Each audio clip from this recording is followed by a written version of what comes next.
Who says crafting is a dying art? I'm finding crafters all over the region who make unique items that'll be passed down for generations to come. Welcome to HandMade Tennessee. I'm Kimberly Vance, and my special guest today is Misty Collins. Hi, Misty. Hi, Kimberly. Thank you so very much for coming on with us today. Thanks for having me. Now, I kept forgetting what I was doing today because I was all preoccupied with learning how to filet crochet. Yes. So I'm really excited about this. We're going to look at some things today, and I'm going to learn the technique, and hopefully lots of others are going to learn the technique as well. Now, we were talking earlier, I've always pretty much crocheted just with like a worsted weight, just a plain yarn, or even some of your thinner yarns, but I've always been terrified of using this fine, is it an Aunt Lydia's number 10 cotton? Yes, number 10. They make number 20, number 30. It's a lot finer for a smaller gauge, but I find number 10 is pretty easy to work with. All right, very good. All right, how did you first get interested in doing the crocheting? A lady that I stayed with growing up did this a lot while she watched several of us kids, and it was something I always watched her do and wanted to do. And one afternoon, called her grandmommy. She showed me how to a little bit. I went back to college, didn't get to pick it up, lost it, and then I made up my mind one Christmas, that's what I wanted to do, and got my mom, who also knew how to do it. I said, Mama, we're going to have crochet lessons every Saturday. So I go out to her house, and she's right-handed, I'm left-handed, and we just sit there. She was my moral support. And she sits in front of you. Well, she actually sat beside of me. And we'd trade pieces back and forth, but it is a good way to learn, sitting in front of a right-handed person or left-handed, whichever way you need to go.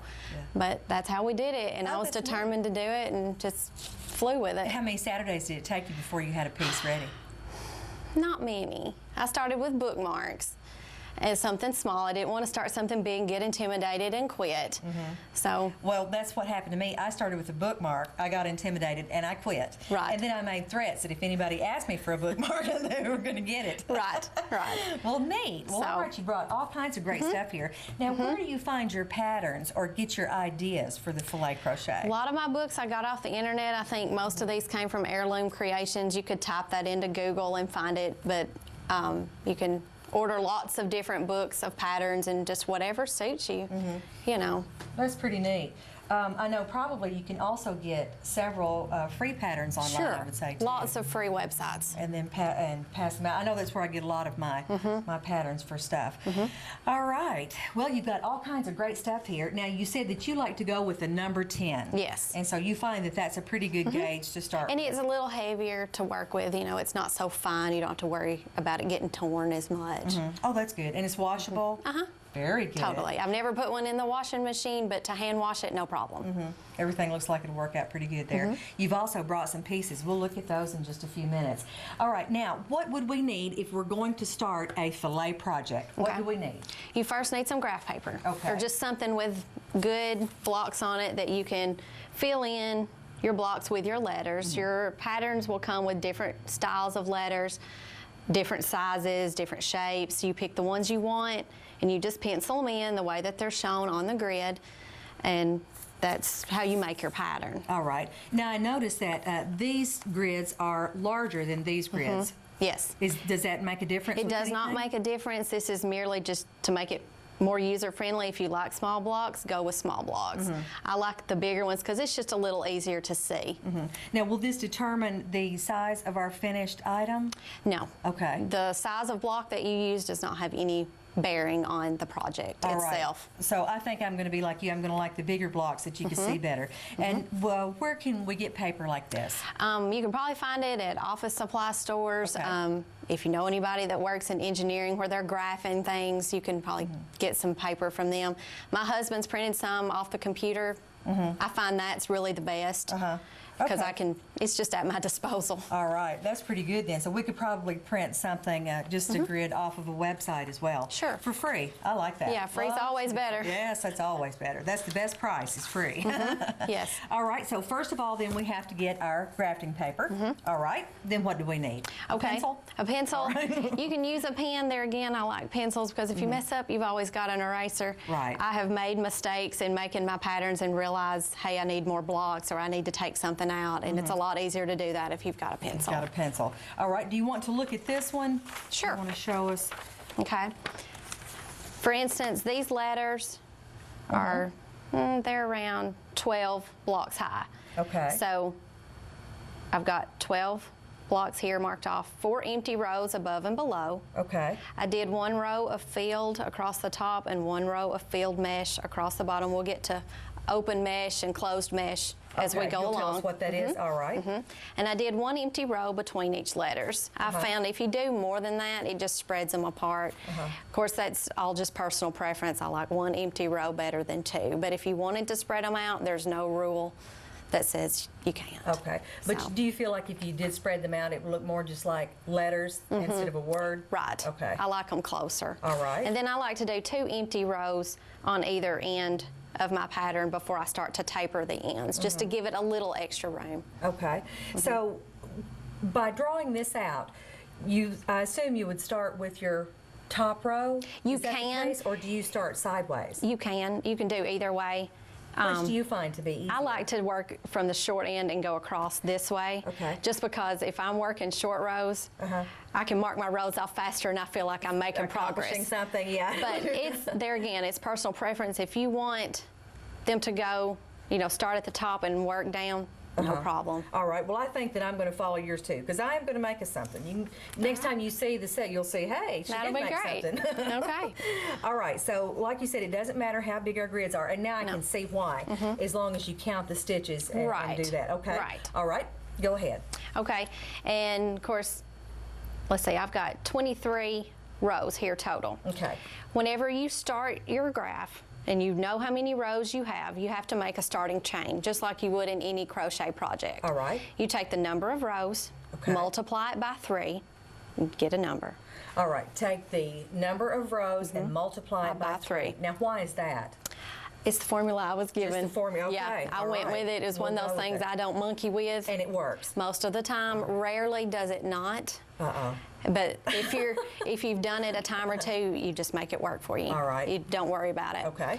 But anyway, number of rows, multiply by 3, and add 5. And add 5. That's how you get the number of your starting chain. Okay. Okay. So you wouldn't, if you want it to be 22 rows high, or you don't actually do that, you do the formula. Okay. Right.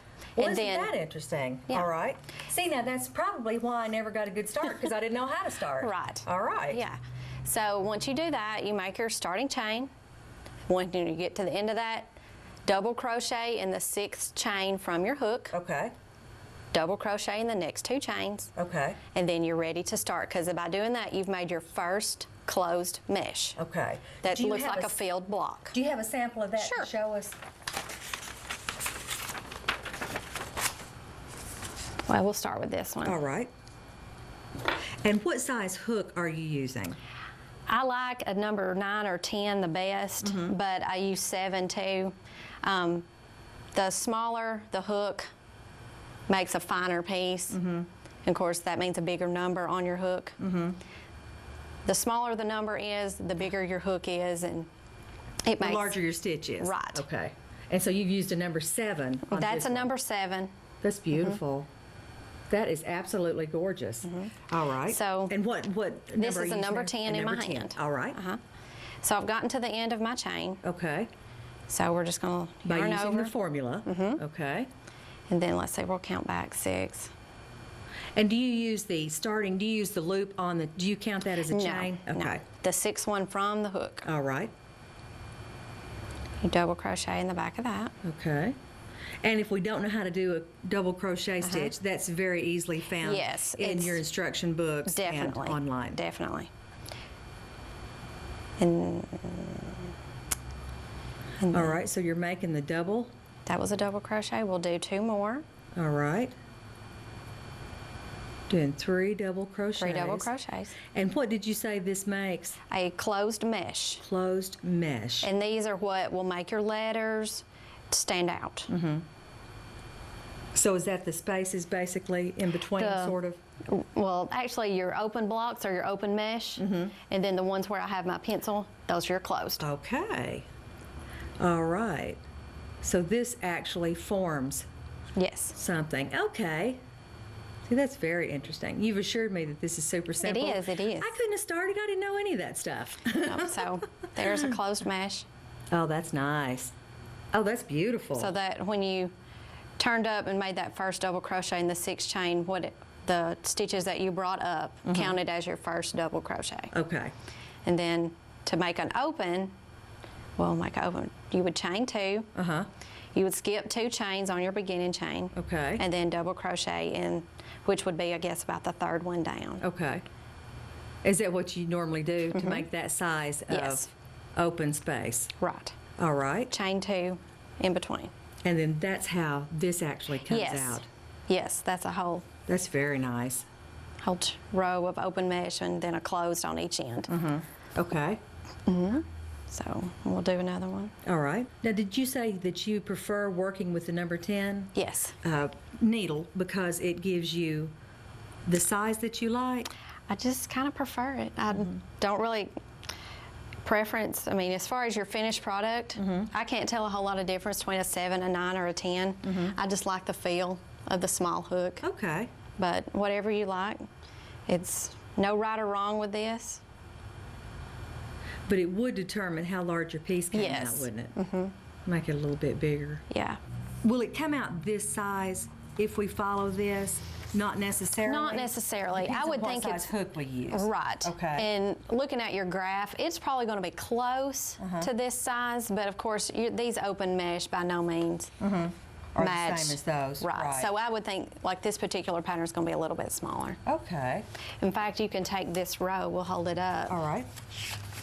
to the beginning. I started this one last night because this is. Whoopsie. That's all right. Okay. That's that first row. So, well, actually, it is close. pretty close. You're not going to lose a whole lot of size. So it's a pretty good gauge to go by. We were talking a little bit earlier. In your Christmas cards one year, everybody got a bookmark? Yes. Oh, Yes. that's so fun. Now, how long did it take you to do that? I could do a bookmark in around an hour. You're kidding. And see, it took me about 10 days to make that bookmark. But of course, like I say, I didn't know what I was doing. Right. And so that had a lot to do with it. I have got scads of this yarn. Yes. I was very fortunate. I was at a garage sale, and an elderly lady had moved with some of her children somewhere else, and she had left all her crafting stuff behind to Right. be sold. And so I was fortunate enough to buy a huge garbage bag full of this yarn. You got a good deal. I did. I mean, did. I got it for a song also, and it was wonderful. So I have always wanted to be able to do something with this type of yarn. Hopefully after today you can. Oh, that's so neat. I'm going to be calling you, Misty. That will You're be going to help fine. me. That will be fine. All So, right. What do you have? You've got another finished piece over here. This is a very basic one. It's a lot smaller than the ones we've looked at. Just did this one's actually a little different. I didn't do a closed mesh on either end. It just started with open and worked it from this end and worked it across. And then I pretty much made my own border. A lot of times your books will come with borders to put on there. You're welcome to go by those. If you know much about crocheting, these are shells, and I just did shells Just all the made way them around. Pointy. Oh, that's neat. Yeah. So when we get, do you actually work the piece in the center and then you put the border Yes. around it? Yes. Oh, wow. So you could pretty much design anything you wanted. Sure. And like you said, the pretty books flexible. have a lot of different things here. We see all the different, Yes. how many of these have you used? Probably a bunch. Or do you find that you, This one right here has been my favorite. And you can make them big, make them little. I like the border a lot. It makes a pretty piece when it's done. When I find something, I'm kind of a creature of habit and I go with it. well, like I always say, if it ain't broke, don't fix it. Right. Well, that is really something else. So have your relatives been appreciative of what you've learned? Have you passed them up in your talent?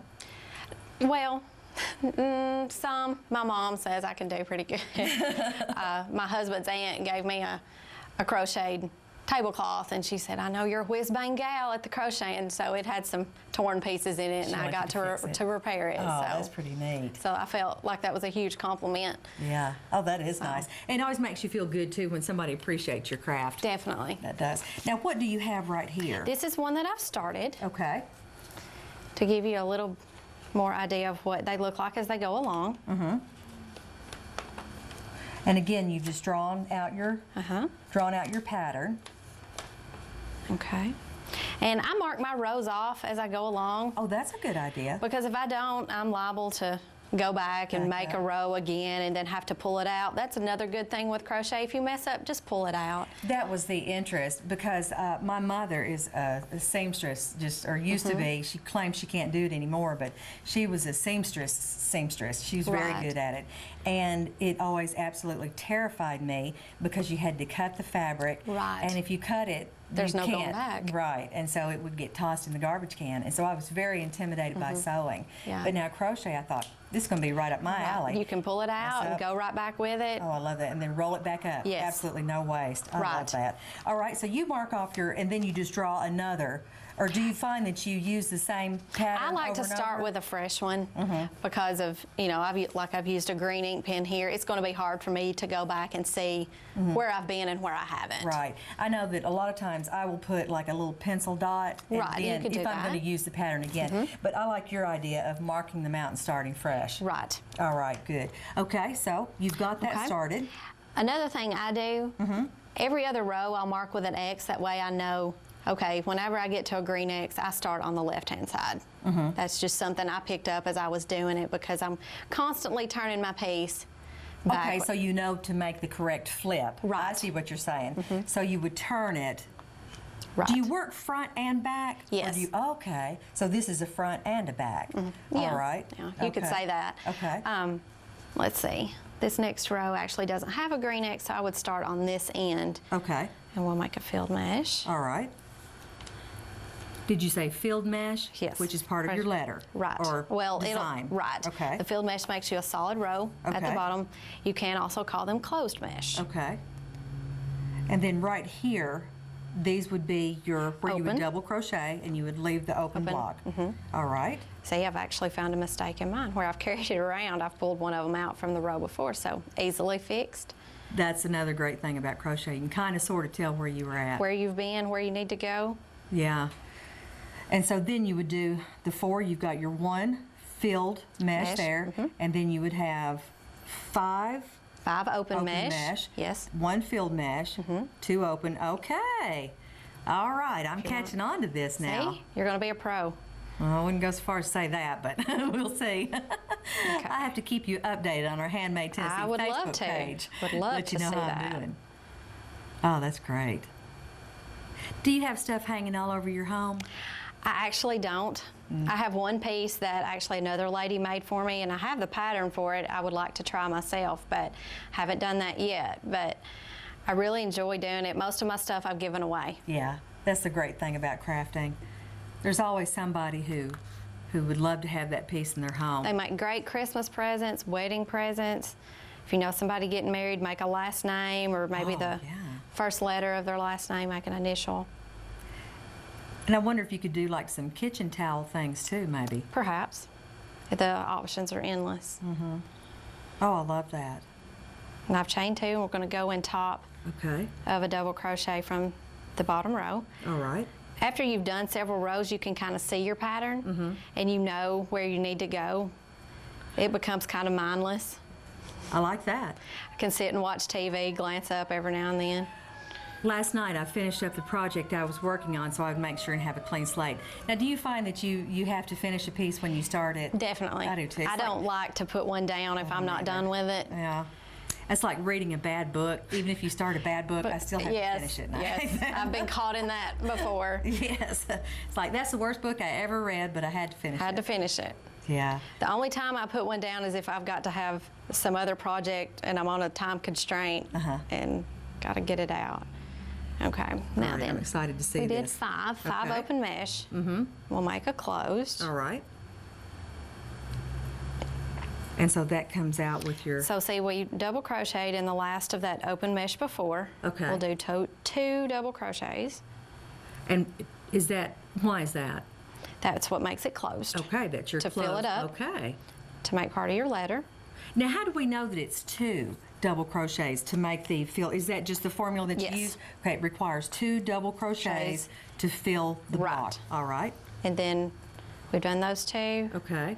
And then we'll go in top of the double crochet from the line before. All right. And then that makes... Oh, that's nice. Now let's see what you've got so far. Go ahead. All right. I don't want to pull it out. Am I upside down? Can't remember which side you said you were working from. No, that's right. Okay. Because you can see the W kind of... Oh, yes, you can. Here, let's see. Oh, how nice. Looking for a solid. Oh, that's going to be gorgeous. Yeah. Oh, that's really neat. So you're doing something like that sort of... It'll look similar to that. This is just a one letter. Now, this looks very advanced, but according to what you have done here, it's the just same basic principle. One thing with this one you can tell, of course, all your rows don't match. They're different length, but that's when you start using some of your other crochet techniques of adding rows and making them longer, and that's just something you learn with time. Wow. All right, now I notice that you've got something pinned down here. Okay. What is this?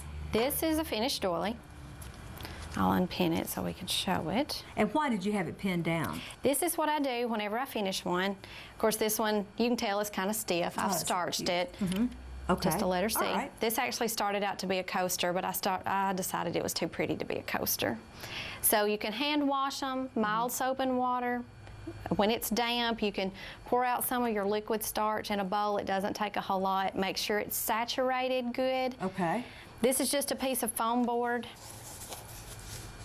Okay. Wrapped in a cloth. That way I've got somewhere to stick my pans. Okay. While it is still wet. With the starch? With the starch. All right. Did you say that you do hand wash it first? Do you let it dry? No. While it's still While wet, it's still you can put it in your starch. All right. And then you would just lay it on your board. Okay. Make sure it's straight. You may need a ruler. Okay.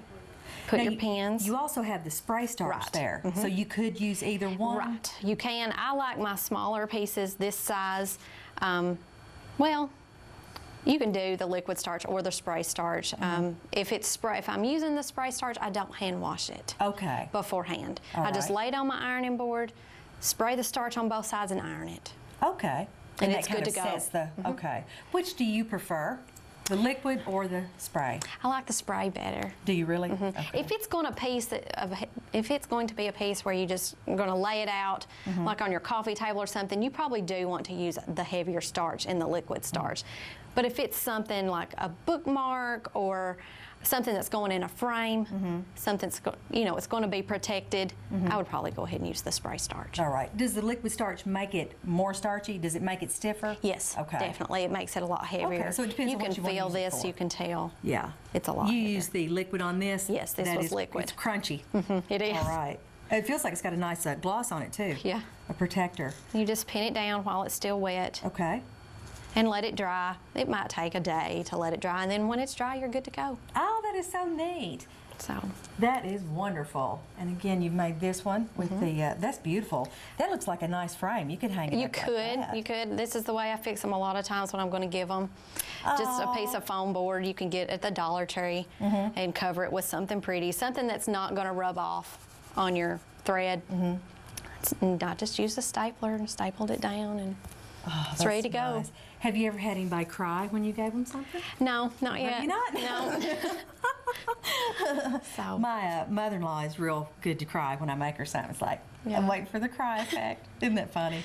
All right, well, that is so neat. Well, I'm going to go and draw out my pattern. So again, we can pick up the stuff, the paper, just find some paper with any size grid that you like. Sure. All right. Whatever's easy for you to read. Stitches. Oh, that's so neat. Well, what else do you have to tell us about it? Anything that you can think of? Any funny stories? Lots of funny stories, really. It's funny, my husband doesn't crochet at all, but I have to go to him sometimes for help. He can see things that I can't see, because some of your patterns are mathematical. And he can usually figure out what I'm doing. I accuse him of being a closet crocheter, but he'll probably get on to me for telling that. But it's funny, and I can't help it. I appreciate his help. Just tell him you told me. Don't tell him you. Yeah. Nobody else knows. Of course not. Now, you said mathematical problems. When would we encounter that? Sometimes if I'm figuring my border, and I'm going along, and I get to the end, and it's not measuring like I want it to, I may have to go back, pull some out, and kind of adjust my pattern. But on the border, just because you don't have the border just the drawn border. out. Okay.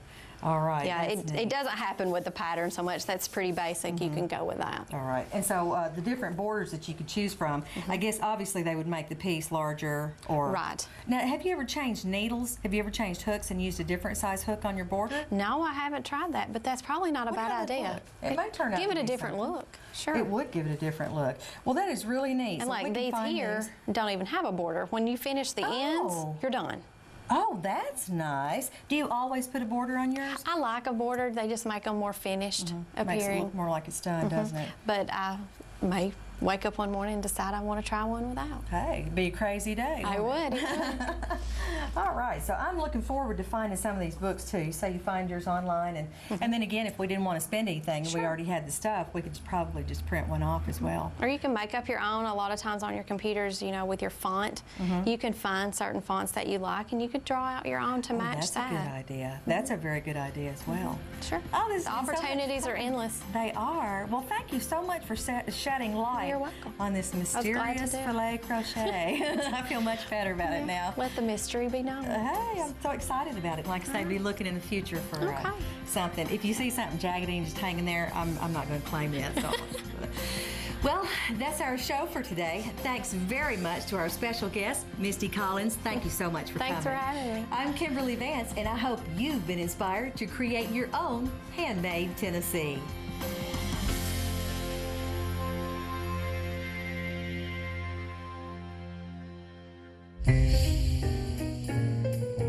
If you enjoyed today's show, check us out on Facebook for other shows and information at www.facebook.com/handmadetennessee. You can also email us your comments or suggestions to handmadetn@bltv.net.